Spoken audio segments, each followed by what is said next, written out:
Bilan sur le XXe siècle, terminal, l'Europe de l'Ouest jusqu'en 1989 suite. Aux conférences de Téhéran, novembre-décembre 1943, et de Yalta, février 1945, l'URSS fait reconnaître A. Son rôle prépondérant dans la libération des pays de l'Est. B. La future annexion de la majeure partie des pays de l'Est. C. L'occupation soviétique des pays de l'Est.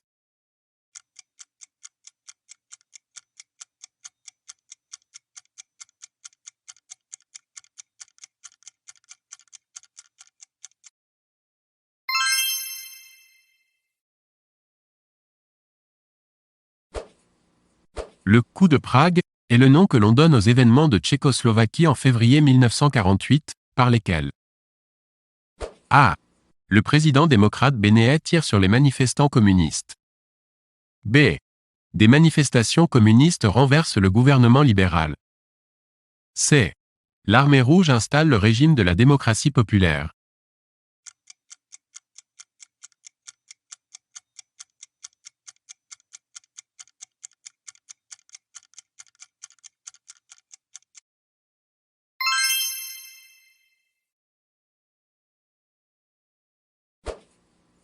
Le dirigeant communiste qui tient son pays d'une main de fer pendant 40 ans. A. L'Allemand de l'Est Erich Honecker, 1912 à 1994. B. L'Albanais Enver Hoxha ou Hoxha, 1908 à 1985. C. Le Hongrois János Kadar, 1912 à 1989.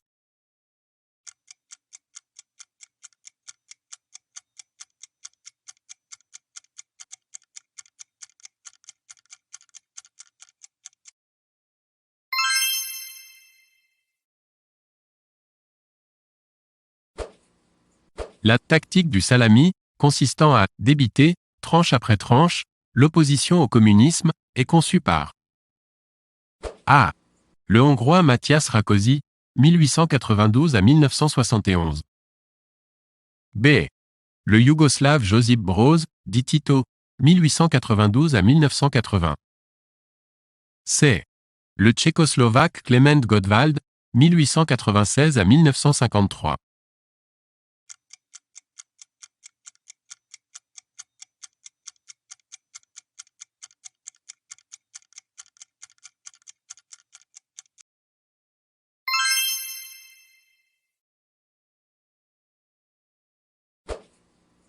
L'originalité politique de la Yougoslavie et de l'Albanie en 1945 tient au fait que A. Ce sont les seuls pays où le communisme est imposé par la force. B. L'épuration des anciens nazis a été moins forte qu'ailleurs. C. C'est la résistance communiste, non l'armée rouge, qui a libéré ces pays.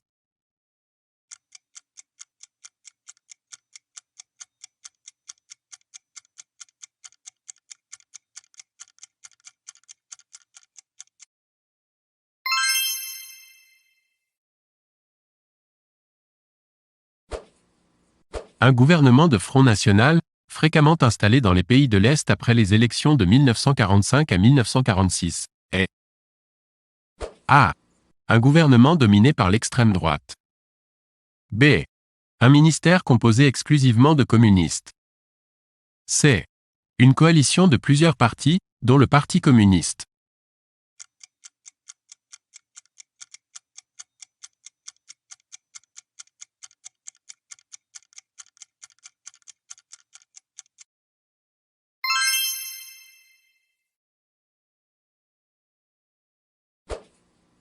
Le symbole de la mainmise effective du communisme sur les pays de l'Est est constitué par A. Le contrôle des élections par l'armée rouge en 1945 à 1946. B. La proclamation des démocraties populaires entre 1945 et 1949. C. Le refus du plan Marshall américain en juillet 1947.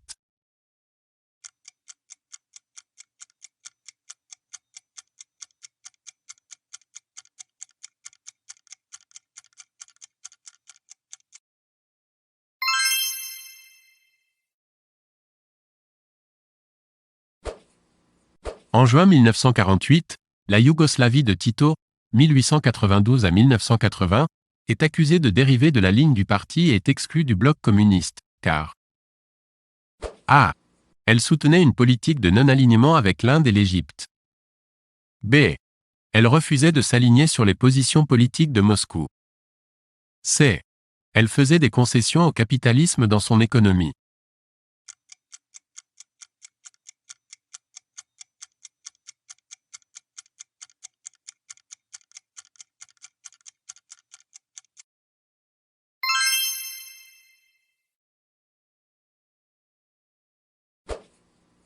Le 25 janvier 1949, la dépendance des pays de l'Est vis-à-vis de l'URSS est renforcée par la fondation A. Du Cominform, organe de coordination des partis communistes. B. Du KM, Conseil d'assistance économique mutuelle, ou COMECON. C. Du Pacte de Varsovie, accord militaire d'assistance réciproque.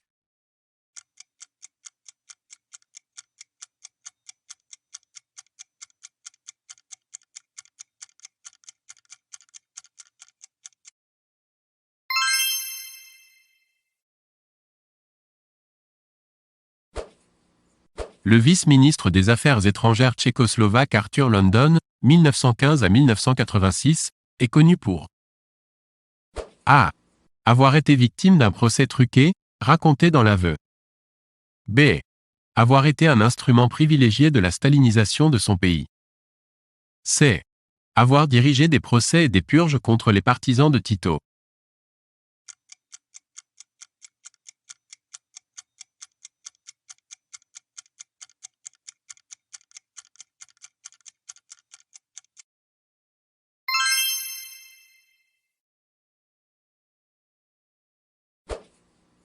Le ministre communiste qui est accusé de déviationnisme titiste par les autorités de son pays, condamné à mort puis exécuté est A.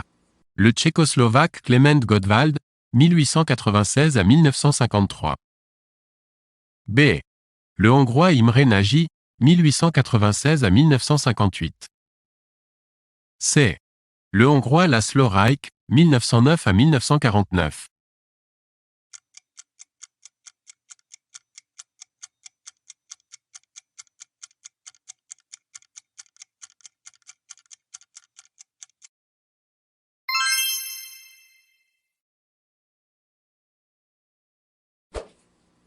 Le bulgare Georgi Dimitrov, 1882 à 1949, ancien dirigeant du Comintern, dissous en 1943, puis membre du Cominform, affirme A.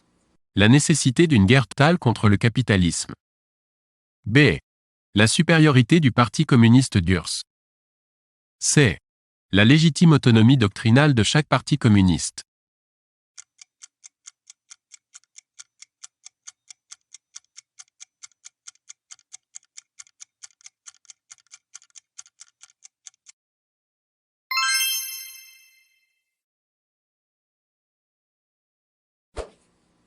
Les termes de soviétisation et de satellisation désignent tous deux un alignement progressif sur la position de l'URSS. Cependant, A. Ils sont employés l'un par l'Occident, l'autre par les pays de l'Est. B. Ils qualifient les deux étapes successives de cet alignement. C. Le premier concerne le domaine intérieur, le second le domaine extérieur.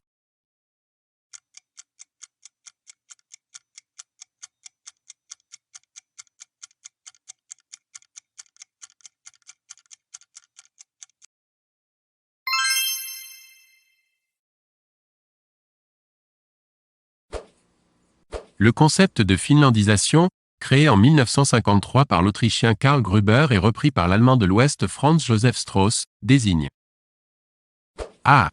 La neutralité forcée d'un pays occidental vis-à-vis de l'URSS. B. L'application progressive du communisme dans un pays capitaliste. C. L'instauration du monopartisme dans un pays démocratique.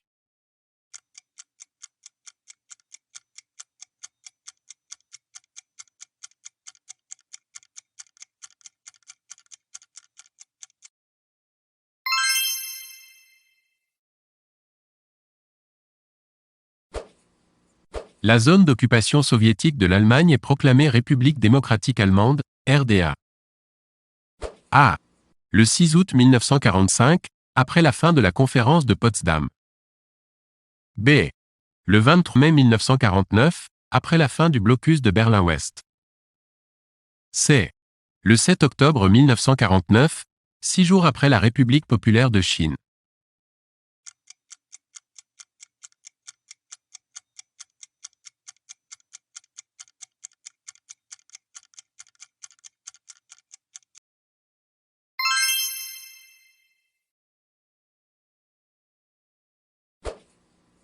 En 1968, l'Albanie quitte définitivement le KM et le pacte de Varsovie et adopte un trajet politique original, car A.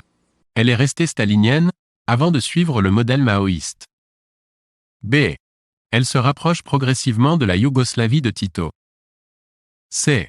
Elle se détache du communisme et se libéralise de manière précoce.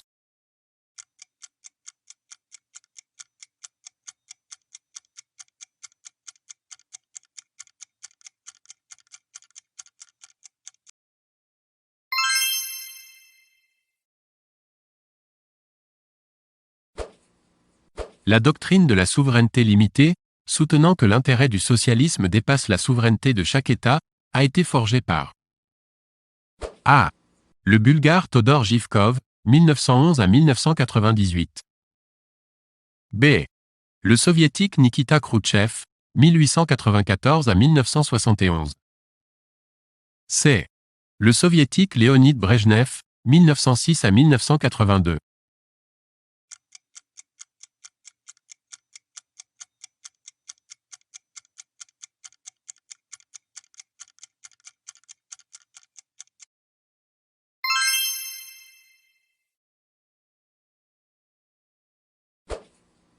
Le dirigeant communiste du pacte de Varsovie qui prend le plus ses distances avec l'URSS en matière de politique extérieure.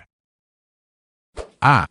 Le Yougoslave Josip Broz, dit Tito, 1892 à 1980.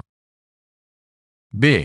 L'Allemand de l'Est Erich Honecker, 1912 à 1994.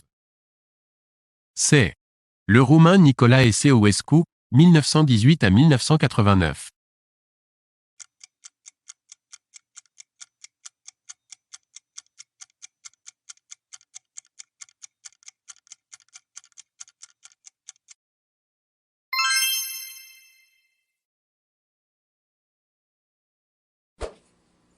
Les relations économiques entre les pays de l'Est dans le cadre du KM. A. Profite surtout à l'URSS qui obtient des marchandises à bas prix. B. Se pratique sur un strict pied d'égalité. C. Profite surtout à la RDA et à la Hongrie.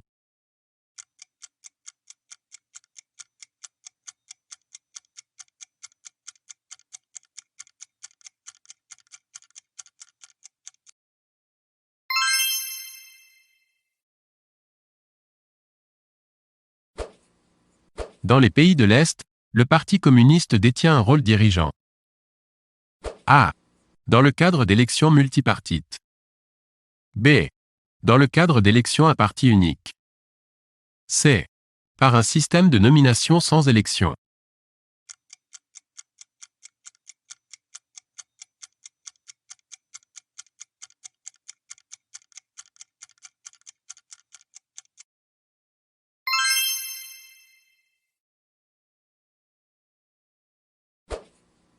L'URSS porte le titre prestigieux de « Grand Frère » officiellement parce que A.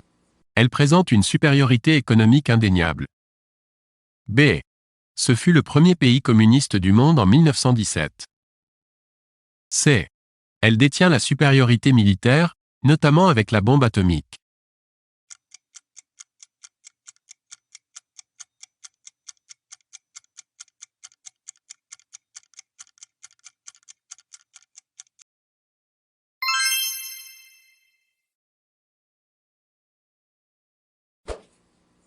Hormis l'insurrection de Budapest, 1956, la manifestation contre le régime communiste la plus violemment réprimée, plus de 153 morts, fut A. Celle des ouvriers de Berlin-Est, RDA, le 17 juin 1953. B. Celle des ouvriers de Poznary, Pologne, le 28 juin 1956. C. Celle des ouvriers de Gdańsk, Pologne, en décembre 1970.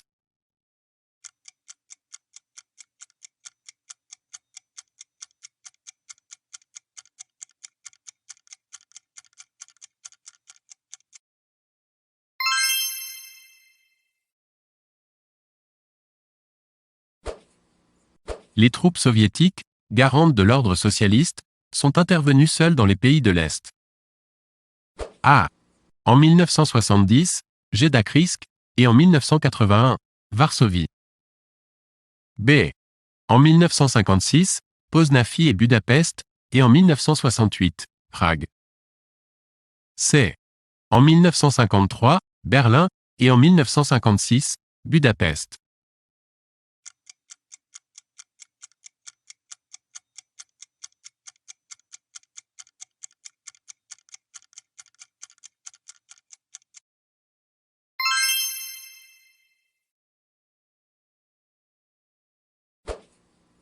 Le Hongrois Imre Nagy, 1896 à 1958, répond au soulèvement populaire de Budapest, 22 au 24 octobre 1956. A. En se contentant de pratiquer une déstalinisation comme en URSS. B. En réprimant la révolte dans le sang grâce aux chars soviétiques.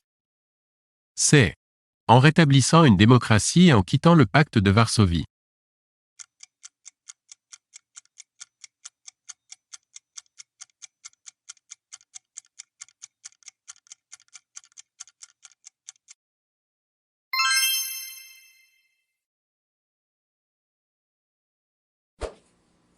Lors du printemps de Prague, en 1968, 1. Socialisme à visage humain, libéralisation, fin de la censure, est proposé par A.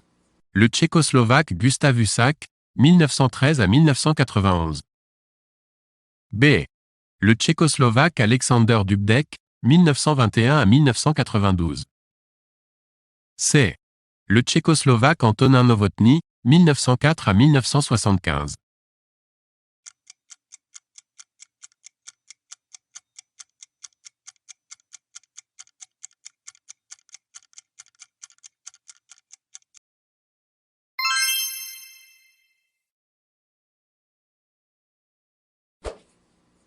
Le mur de Berlin, construit pour 100 ans, par la RDA dans la nuit du 12 au 13 août 1961, était destiné à empêcher A.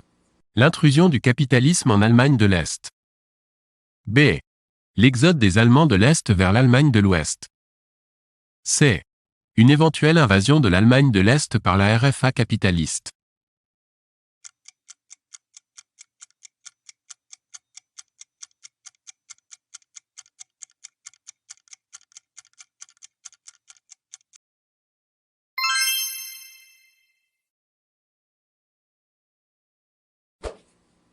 Le terme de normalisation, néologisme employé pour la première fois en 1968, exprime A.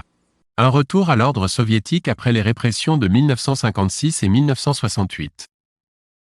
B. Un retour aux normes démocratiques favorisées par des réformes libérales. C. Un effacement des contestations après la réussite de leur action.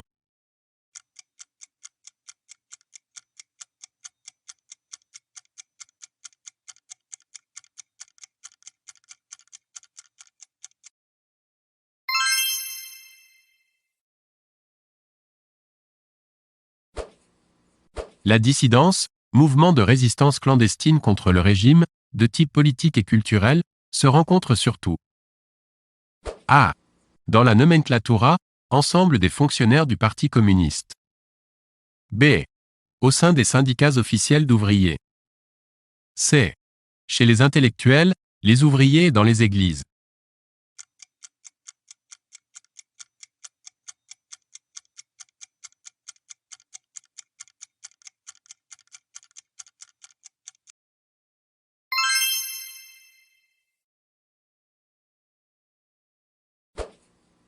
Les premiers signes de l'effondrement des régimes communistes en Europe de l'Est en 1989 furent l'adoption hongroise du multipartisme et A. L'ouverture complète du rideau de fer entre la Hongrie et l'Autriche. B. La victoire de Solidarność aux élections polonaises. C. La démission d'Erich Honecker, 1912 à 1994, en RDA.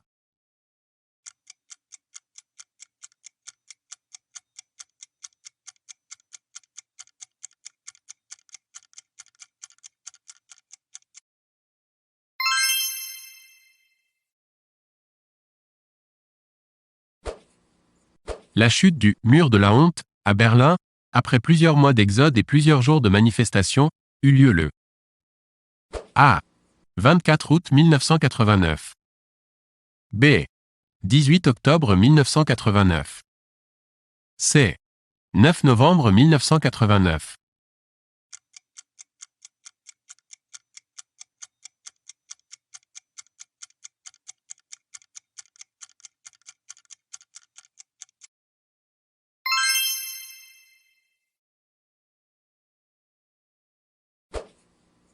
L'homme qui, par ses voyages et ses discours, a contribué au renversement des régimes communistes est A. Le Polonais Karol Wojtyła, 1920 à 2005, dit le pape Jean-Paul II. B. Le physicien soviétique Andreï Sakharov, 1921 à 1989. C. Le Polonais Lech Walesa, né en 1943, fondateur de Solidarność.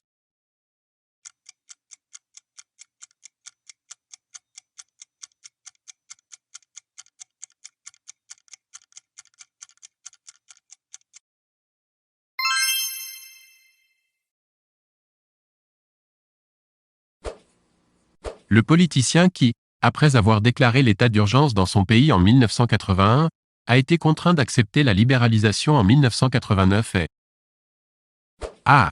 Point.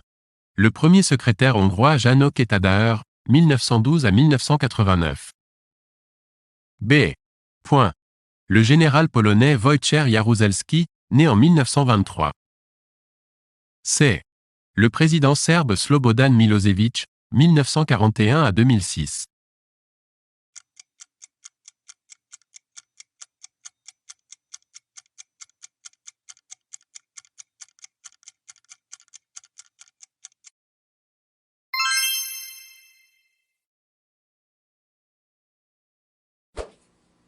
La révolte menée par l'intellectuel Václav Havel qui met fin au communisme en Tchécoslovaquie fin novembre 1989 est appelée A. Révolution de velours, à cause de son caractère non violent. B. Révolution des Incarilais, à cause de la fleur symbole des manifestants. C. Révolution orange, à cause de la couleur symbole des manifestants.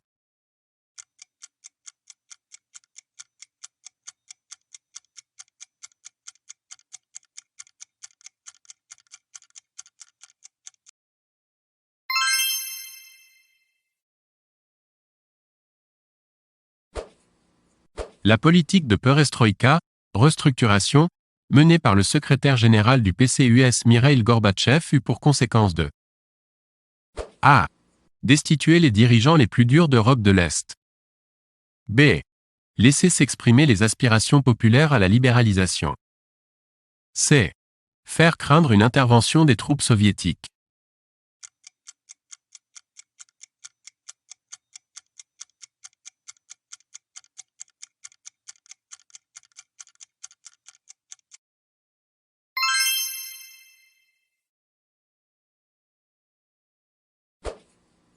Le dernier pays du bloc de l'Est à abandonner le communisme est A.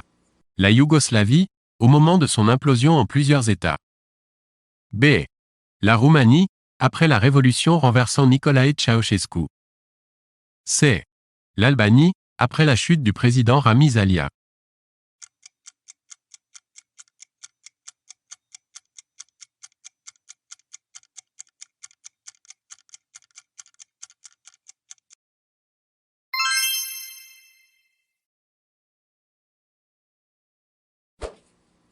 Le 9 décembre 1989, le Conseil européen de Strasbourg, réunissant les chefs d'État et de gouvernement de la CEE, approuve A. Le plan de réunification allemande du chancelier Helmut Kohl. B. L'indépendance des pays baltes, détachés de l'URSS. C. Le passage progressif à la monnaie unique.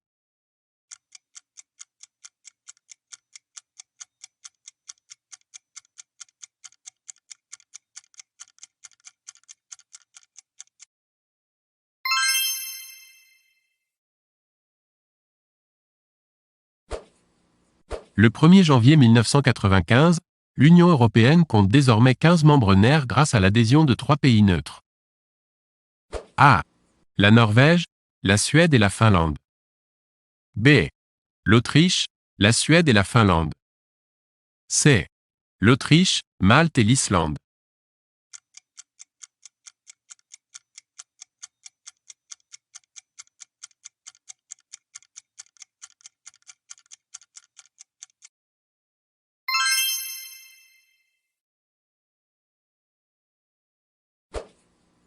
Le président de la Commission européenne qui prend l'initiative du traité de Maastricht, signé le 7 février 1992, est A. Le Français Jacques Delors, né en 1925. B. Le Luxembourgeois Jacques Santer, né en 1937. C. L'Italien Romano Prodi, né en 1939.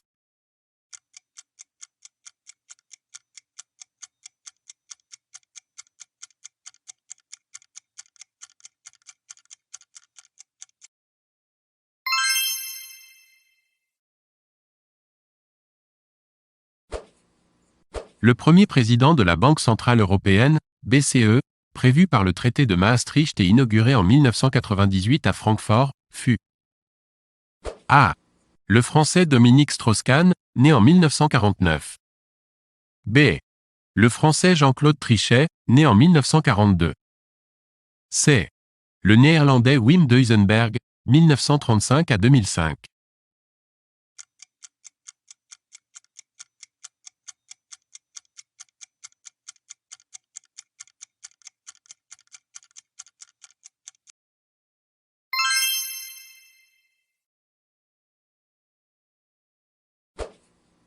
La stratégie adoptée par la CEE en 1992 vis-à-vis de son ancien grand concurrent, l'Association européenne de libre-échange, AL, est A.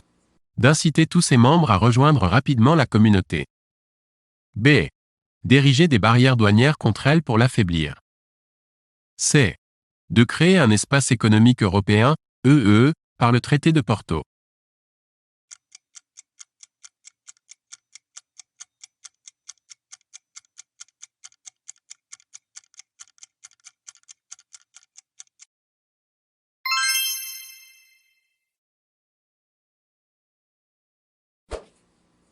N'est pas une mesure contenue dans le traité de Maastricht sur l'Union économique et monétaire, UEM. A. L'instauration de l'Union européenne et d'une citoyenneté commune. B. L'adoption de la Charte des droits fondamentaux de l'Union. C. L'établissement d'un calendrier sur l'adoption de la monnaie unique.